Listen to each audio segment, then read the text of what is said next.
আসসালামু আলাইকুম ওয়া রাহমাতুল্লাহি তাআলা ওয়া বারাকাতুহু। সম্মানিত দর্শক, আমি চলে আসলাম আপনাদের জন্য নুরানি কায়দা, যে আমাদের নুরানি কায়দা আছে সেই নুরানি কায়দা পর্ব অর্থাৎ পর্ব আকারে ভিডিও করবো ইনশাল্লাহ, এবং সেই ভিডিওগুলো আমি আপনাদের কাছে পৌঁছাবো এই কারণে, কারণ আমি চাচ্ছি একটু পবিত্র কালামুল্লাহ শরীফের একটু খিদমত করার জন্য। আর পবিত্র কালামুল্লাহ শরীফের খিদমত করার জন্য পূর্ব শর্ত হচ্ছে আপনার কায়দাটা ভালোভাবে পড়া। আর হয়তো অনেকেই ছোট অবস্থায় কায়দা পড়তে পারেননি এবং পড়তে পেরেছেন। যারা পড়তে পেরেছেন আলহামদুলিল্লাহ, যারা পড়তে পারেননি তারা যেন আমার এই ভিডিও দেখে দেখে যেন আপনারা কায়দা সহি শুদ্ধ করতে পারেন, সেই জন্য আমার সেই একটা উদ্দেশ্য নিয়ে আমি মূলত এই ভিডিওগুলো করছি। আপনারা আমার সাথে থাকবেন এবং দয়া করে আমার চ্যানেলটুকু সাবস্ক্রাইব করে দেবেন। ধন্যবাদ। আমি এখন চলে যাচ্ছি সরাসরি পড়াতে। এটাই হচ্ছে আপনার নুরানি কায়দা। নুরানি কায়দার জন্য আমি প্রথমত আপনার কায়দাগুলো আমি লিখেছি। প্রথমে আমাদেরকে শুরুতেই বলতে হবে, পড়া শুরু করার পূর্বে বলতে হবে আউযু বিল্লাহি মিনাশ শাইতানির রাজীম, এভাবে বলতে হবে। তারপরে বিসমিল্লাহির রহমানির রহিম, এভাবে। এরপরে আমরা জানি যে আরবি হরফ হচ্ছে 29টি। এই 29টি হরফ আমরা এখন সহি শুদ্ধ করবো ইনশাল্লাহ। আজকের পর্বে আমাদের থাকবে শুধু এই 29টি হরফ। এরপরে আমরা পরবর্তীতে অর্থাৎ আমাদের যে কায়দার যে সিস্টেম অনুযায়ী আছে সেই সিস্টেম অনুযায়ী আমাদের এক একটি পর্ব হবে। তাহলে প্রথমে হবে আলিফ, এটি হবে আলিফ। আলিফ বা বা তা তা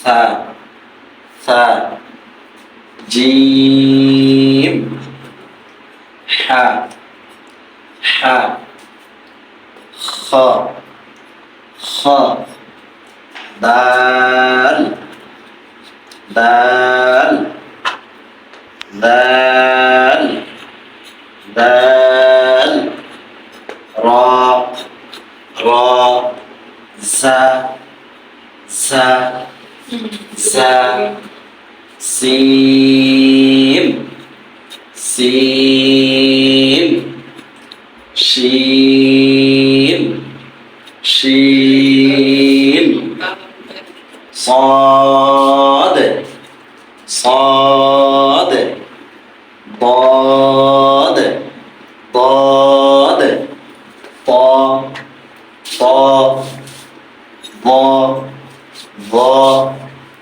عين عين غين غين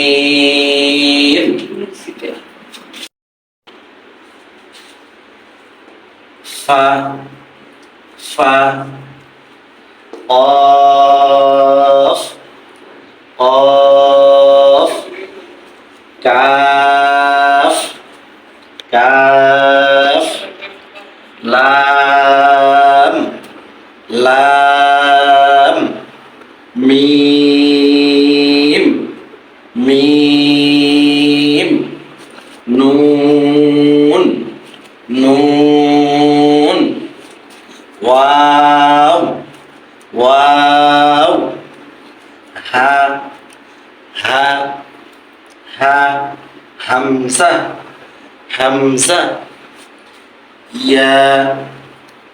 এখানে ইয়া দুইটা, একটা হচ্ছে ইয়া মারুফ, আর একটা বলতে হবে ইয়া মজহুল। এটা আমাদের খেয়াল করে রাখতে হবে যে প্রথম যেটি ইয়া আছে সেটি হচ্ছে ইয়া এ মারুফ, আর দ্বিতীয় যে ইয়াটি আমরা দেখতে পাচ্ছি সেটাকে বলা হয় ইয়া এ মজহুল।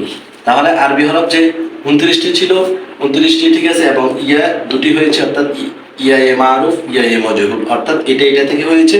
তাই আমরা মনে করবো না যে আরবি হরফ 29টি, আরবি হরফ হচ্ছে টোটাল 30টি। তাই আজকে আমি যে আপনাদেরকে দেখালাম যে আরবি 29টি হরফ। আলহামদুলিল্লাহ, আপনারা যারা আমার ভিডিওটি দেখবেন আমার সাথে সাথে উচ্চারণ করবেন। আমি যখন একটা হরফ যখন উচ্চারণ করেছি সেটার সাথে সাথে উচ্চারণ করবেন, ভিডিওটি একটু অফ রেখে তারপরে আপনারা উচ্চারণ করবেন। তাহলে যদি এভাবে আপনারা পড়তে পারেন ইনশাল্লাহ আপনারাও আমার সাথে সাথে থাকলে ইনশাল্লাহ আপনারা কায়দা পড়তে পারবেন। কায়দার পরে আমপারা, আমপারা পরে ইনশাল্লাহ আমরা কোরআনের দিকে চলে যাব। তাই আমি যারা আমার এই ভিডিওটি দেখবেন সবাইকে অগ্রিম আমি ধন্যবাদ জানাচ্ছি, এবং সাথে সাথে আমি আপনাদের কাছে অনুরোধ করছি যে ভিডিওটি বেশি বেশি করে শেয়ার করার জন্য এবং চ্যানেলটি সাবস্ক্রাইব করার জন্য। ধন্যবাদ। পরবর্তী আরেকটি পর্ব নিয়ে ইনশাল্লাহ আপনাদের সামনে হাজির হব। আল্লাহ হাফেজ। আসসালামু আলাইকুম ওয়া রাহমাতুল্লাহ।